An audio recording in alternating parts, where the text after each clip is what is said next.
एक बार इलेक्शन करवा के देखो, दूध का दूध पानी का पानी हो जाएगा। हमारा एक ब्लॉक है सुंब, यहाँ पे अभी तक रोड ही नहीं है। यहाँ पे पंच, सरपंच, बीडीसी, डीडीसी सारे बीजेपी के हैं, लेकिन उन लोगों को अभी तक रोड ही नहीं मिल पा रहा। ये है 9 साल बेमिसाल। पूरे देश में मेरे ख्याल से जब से भारतीय जनता पार्टी आई है, पहला ऐसा मौका आया कि किसी को 18,000 रुपए से 4,000 रुपए पे लाया जा रहा है। 10 लाख रुपए की अगर कोई गाड़ी लेगा तो उसको 9% फीस 90,000 रुपए उस गाड़ी का देना पड़ेगा। टोल टैक्स इन्होंने लगा दिए। ये किस नाम की डेवलपमेंट बोल रहे हैं? अगर हो रहा है तो ये लोगों की देन है, लोगों के द्वारा दिया हुआ जो टैक्स है, ये उसके पैसे सारे यहाँ पे लग रहे हैं। 61,000 जो डेली बेच रहा है वो 9 साल बेमिसाल इनके गिनाएगा। अभी बीडीसी एसपीओ जो आए हैं 9 साल बेमिसाल इनके गिनवाएंगे। जो बेरोजगार बच्चे हमारे हैं वो 9 साल बेमिसाल हमें गिनवाएंगे। जो इन्होंने महंगाई की मार लोगों को दी है वो 9 साल बेमिसाल इन लोगों को दिखाएंगे। जम्मू कश्मीर में बीजेपी 9 साल बेमिसाल मोदी जी के मना रहे हैं। इसी पर बातचीत करने के लिए हमारे साथ मौजूद हैं आप नेता लवलू संब्याल जी। सर, किस तरह से ये देखते हैं कि जिस तरह से बीजेपी 9 साल बेमिसाल मोदी जी के मना रहे हैं, क्या कुछ कमियां और क्या कुछ फ़ायदे जम्मू कश्मीर को मोदी राज में मिले हैं जो 9 साल बेमिसाल बीजेपी कह रही है? देखिए, भारतीय जनता पार्टी के 9 साल बेमिसाल और लोगों का कर दिया बुरा हाल। इस नीति को लेकर जो जम्मू कश्मीर की खासकर हमारी भारतीय जनता पार्टी है वो चल रही है। आए दिन आप देख रहे हो, सबसे पहले हमारे बच्चों की नौकरियों को खा गए। मोदी जी ने एक नारा लगाया था कि हर साल मैं 2 करोड़ नौकरियां दूंगा। 2 करोड़ नौकरी तो नहीं मिली, पर 2 करोड़ बेरोजगार युवा जो हैं वो आजकल हर जगह आपको देखने में मिल रहे हैं। नौकरियों के नाम पे ऊपर सबसे ज़्यादा जम्मू कश्मीर में भ्रष्टाचार किया गया। एसआई की लिस्ट निकली और उसको क्वैश कर दिया गया। किस लिए? कि एक लिस्ट में एक आदमी से 30-30 लाख रुपया सुनने में आया, लिया गया। वो नौकरियां खा गए। उसके बाद हमारे बीएसएफ एस्पिरेंट थे, उनकी नौकरियां खा गए। हमारे और जो युवा थे जिन्होंने नौकरियों के लिए फॉर्म भरे थे, नौकरियों में सिलेक्ट हुए थे, उन लोगों की नौकरी खा दी और नई नौकरी तो देखने के मिल नहीं रही। तो 9 साल बेमिसाल, इसके चलते जम्मू कश्मीर में घर घर में वाइन शॉप खोल दी गई। ये एक बहुत बड़ी उपलब्धि है भारतीय जनता पार्टी की। 9 साल में हमारी माइनिंग जो थी उसका अगर 500 रुपये में एक ट्राली हमें रेत मिलता था, बीजेपी ने 9 साल में उसको 3,000 रुपया कर दिया। ये बहुत बड़ी उपलब्धि है। इसी के साथ में हमारे जो ओल्ड एज पेंशन मिलती थी, विधवाओं को पेंशन मिलती थी, हैंडीकैप लोगों को पेंशन मिलती थी, वो पेंशन 9 साल में इन्होंने बंद कर दी। आखिरकार वो लोग जाएं तो जाएं कहाँ? कोई अप्रोच नहीं रही, कोई सुनता नहीं। उल्टा जिन महापुरुषों को हम सुनाने के लिए जाते हैं, अगर कोई प्रेस कॉन्फ्रेंस करते हैं, कहीं प्रोटेस्ट करते हैं, तो उनका कहना होता है कि ये जो लोग प्रोटेस्ट कर रहे हैं ये चुप हो जाएं, ये कुछ ना बोलेंगे, हमारी जो मर्जी करेगी हम वो करेंगे। इसके लिए इनको जिस हद तक जाना पड़ेगा वो जाएंगे।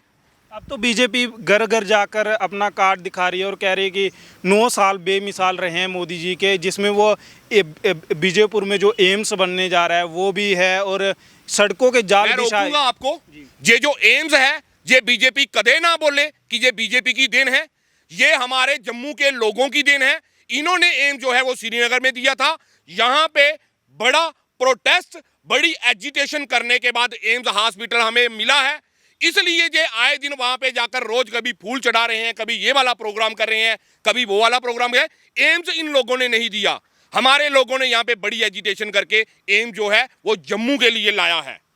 अगर आप इतने काबिल हो, अगर आप एम्स हॉस्पिटल देने लायक हो, तो डिस्ट्रिक्ट हॉस्पिटलों में डॉक्टर दीजिए, डिस्ट्रिक्ट हॉस्पिटलों में एम्बुलेंस दीजिए, डिस्ट्रिक्ट हॉस्पिटल में स्टाफ दीजिए। नालायक लीडर, झूठ बोलने वाले लीडर, ये हमारे जम्मू कश्मीर में लीडर हैं, इनकी कोई नहीं सुनता। पिछले दिनों भी आपने सुना था कि ये लोग दिल्ली में गए थे गृह मंत्री जी से, उन्होंने इनको अपने ऑफिस में अंदर घुसने नहीं दिया था और बोला था जाओ हमारी जो यूटी एडमिनिस्ट्रेशन वहां पे बैठी है उनसे जाकर बात कीजिए। बड़े बड़े वादे, बड़े बड़े जुमलेबाजी, बड़ा बड़ा झूठ जो है इन लोगों का लोगों के साथ किया जा रहा है। इनकी ग्राउंड है जो वो खिसक कुछ चुकी है, लोग इनसे तंग आ चुके हैं। एक बार इलेक्शन करवा के देखो, दूध का दूध पानी का पानी हो जाएगा। जो सड़कों के जाल बिछाए हैं गाड़ियां चलाने के लिए, उन गाड़ियों के लिए इन्होंने जो हमारी रजिस्ट्रेशन की फीस थी 10% कर दी। 10 लाख रुपए की अगर कोई गाड़ी लेगा तो उसको 9% फीस 90,000 रुपया उस गाड़ी का देना पड़ेगा। टोल टैक्स इन्होंने लगा दिए। ये किस नाम की डेवलपमेंट बोल रहे हैं? अगर हो रहा है तो ये लोगों की देन है, लोगों के द्वारा दिया हुआ जो टैक्स है, ये उसके पैसे सारे यहां पे लग रहे हैं। इतनी बड़ी करप्शन जो है इन रोड बनाने में इनकी चल रही है। एक फ्लाईओवर जो पल्ली मोड़ में बना है उसके ऊपर दरार आ गई है, कभी भी वो टह सकता है। मैं सुनील चौधरी जी से मैं उनसे बोलूंगा कि वो यहां पे आकर क्लियर करें। जब बिहार में एक पुल टूटा था तो हमारे एक बहुत बड़े पत्रकार ने बोला था कि कैपेसिटी से ज्यादा लोग उस पुल के ऊपर चढ़ गए और वो टूट गया। अगर पल्ली वाले को ऊपर भी लोग कैपेसिटी से ज्यादा चढ़ेंगे तो क्या वो टूट जाएगा?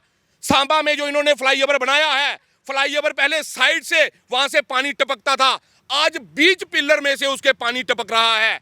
कौन सा इन्होंने कोई बहुत बड़ा काम कर दिया? भ्रष्टाचार का अड्डा बनाया हुआ है। पीएमजीवाईएस के जितने रोड बने सारे के सारे उखड़ गए। कौन सा इन्होंने रोड बनाया? ये भ्रष्टाचार के लिए उन्होंने इतने बड़े बड़े काम जो करवा रहे हैं, बड़ा बड़ा भ्रष्टाचार उसमें हो रहा है। आने वाले दिनों में इसका रिजल्ट पीएमजीवाईएस के रोड दिखा रहे हैं। ये जो फ्लाईओवर बन रहे हैं, पल्ली मोड़ में उस फ्लाईओवर ने दिखाया, और आने वाले टाइमों में बाकी भी जो इनके कार्य हो रहे हैं उनका पूरा चिट्ठा जो है लोगों के सामने आएगा। देखिए, सरकार की तरफ से 1995 में बीडीसी बनाई गई थी जब मिलिटेंसी पीक पर थी। अपने गांव को सुरक्षित करने के लिए एक बीडीसी स्कीम जो है गवर्नमेंट की तरफ से लाई गई, जिसमें बीडीसी एसपीओज और बीडीसी मेंबर जो है वो रखे गए। उनको पे जो थी सिर्फ बीडीसी एसपीओ को मिलती थी, वो आगे डिस्ट्रीब्यूट करते थे। जब बाद में 2016 में बीडीसी एसपीओ की तरफ से एक आरटीआई लगाई गई, जिसका होम डिपार्टमेंट प्रिंसिपल, जिसका सेक्रेटरी होम डिपार्टमेंट ने जवाब दिया था कि हमारी जो सैलरी है हमने बाकी वॉलंटियर्स को शेयर करनी है या नहीं करनी। उसका जो जवाब था सेक्रेटरी ने, होम डिपार्टमेंट सेक्रेटरी ने दिया था, जिसमें यह स्पष्ट किया था कि आपकी सैलरी जो है कहीं भी शेयर नहीं होगी। उसके बाद उन्होंने ये भी पूछा कि वॉलंटियर्स की पे जो है क्या उनको मिलनी है, तो ये क्लियर हुआ कि वो लोग वॉलंटियर लगे हैं। मेरे कहने का मतलब ये है कि उनका ये कहना था कि डिमोशन हो रही है। हमारी 18,000 रुपये सैलरी थी, अब 4,000 बता रहे हैं कि 4,000 रुपये की जाएगी। इस देखिए, पूरे देश में मेरे ख्याल से जब से भारतीय जनता पार्टी आई है, पहला ऐसा मौका आया कि किसी को 18,000 पे से 4,000 पे लाया जा रहा है। एक तरफ उनकी पे काटी जा रही है, दूसरी तरफ जो मेंबर हैं उनको 4,000 रुपया देने के लिए बोला गया, लेकिन देनी कहां से है ये अभी तक नहीं पता चल पाया। बीडीसी को काटकर बीडीजी बनाया गया। बीडीसी एसपीओ से उन्होंने कोर्ट का सहारा लिया, कोर्ट ने जो बीडीजी बनाई उसको कैच कर दिया। उसके बाद आज भारतीय जनता पार्टी के लीडर जो हैं वो बोल रहे हैं कि जो मेंबर है उनको हम 4,000 रुपया तनख्वाह आने वाले दिनों में डाल रहे हैं, लेकिन वो तनख्वाह आएगी कहां से? जब वो उसको कोर्ट ने क्वैश किया, सिंगल बेंच ने, तो डिपार्टमेंट की तरफ से डबल बेंच में एक अपील ली गई। वो अपील अभी पूरी नहीं हुई, उसके ऊपर कोई डिसीजन नहीं आया। तो बेवकूफ बनाने का सिलसिला जो भारतीय जनता पार्टी का जुमलेबाजी जो है वो लगातार चल रही है। 61,000 जो डेली बेचर है वो 9 साल बेमिसाल इनके गिनाएगा। जो हमारी आंगनवाड़ी की महिलाएं हैं वो 9 साल बेमिसाल इनके गिनवाएंगे। अभी बीडीसी एसपीओ जो आए हैं 9 साल बेमिसाल इनके गिनवाएंगे। जो बेरोजगार बच्चे हमारे हैं वो 9 साल बेमिसाल हमें गिनवाएंगे। जो इन्होंने महंगाई की मार लोगों को दी है वो 9 साल बेमिसाल इन लोगों को दिखाएंगे। माइनिंग माफिया, शराब mafia, corruption mafia, Aptech company, कितने कितने बड़े घोटाले जो हैं इस 9 साल में इन लोगों ने किए हैं। मैं आपको सांबा का बताऊंगा कि पिछले 7-8 साल से हमारा एक ब्लॉक है सुंब, यहाँ पे अभी तक रोड ही नहीं है। यहाँ पे पंच, सरपंच, बीडीसी, डीडीसी सारे बीजेपी के हैं, लेकिन उन लोगों को अभी तक रोड ही नहीं मिल पा रहा। ये है 9 साल बेमिसाल। 9 साल बेमिसाल बेड़ा गर्क कर दिया आपने हमारा जनाब। हम तो यही बोलेंगे, एक भी हमारा वर्ग जो है, चाहे वो व्यापारी है, चाहे वो एम्प्लॉइज हैं, चाहे वो बच्चे हैं, चाहे वो बुजुर्ग हैं, सारे के सारे तंग होकर बैठे हैं। बच्चों को नौकरी नहीं, जो हमारे बुजुर्ग हैं उनकी पेंशनें बंद कर दी गई, एम्प्लॉइज की ओल्ड पेंशन स्कीम जो थी वो बंद कर दी गई,